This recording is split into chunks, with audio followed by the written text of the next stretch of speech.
Saanvi kitchen को आपन को स्वागत। आज आम करवा ओलुओ पिठा। से किसी ओलुओ ए सिझे नहीं जाइए। से ओलुओ पकवाई किसी लुण रखी, हलदी, लंका गुंड आठ सोरिष बटा रखी। किसी सोरिष, गोटे पियाज, 3-4 कोला रसुण, खंडे अदा अल्प जीरा भल भाव में ग्राइंडिंग कर नहीं।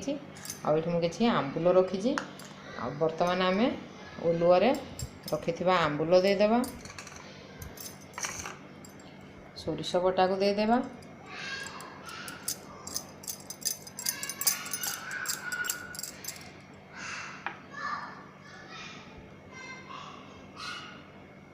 आपण को जी दरकार से लंका गुंड देवे। मुझे 1 चामच लंका गुंड दूसरी, 1 चामच हलदी गुंड आउ स्वाद अनुसार लुण देदेबा। ओलुओ ये सब जिनस पकई सारापर हाथ में भल भाव में चकुड़ी नेबा। सब मसला देकी ओलुओ को भल भाव में चकटी नहीं। देखो ओलुओ ये भाव में रहिबो। वर्तमान गैस उपरे गोटे तावा बसई देछि आउ गरम होगापाई देछि। तावा गरम होगापर आम से किसी तेल देदेबा एवं चकटी रखि ओलुओ को छोट छोट पिठा आकार में तावा उपरे देदेबा। आमर गरम हो जाइए से किसी तेल भी दे देछि। चामच साहाय्य अल्प अल्प ओलुओ नहीं एमती आम पिठा करदेबा।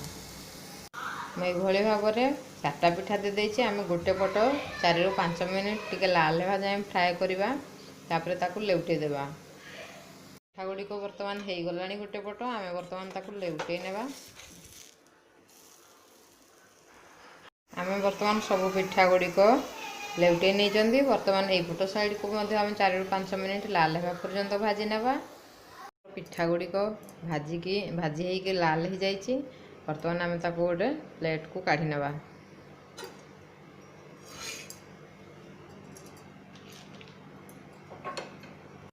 प्रस्तुत हो गला आमर ओलुओ पिठा। एमती थरे ओलुओ पिठा करी गरम भात किंबा पखाल भात सहित खातु।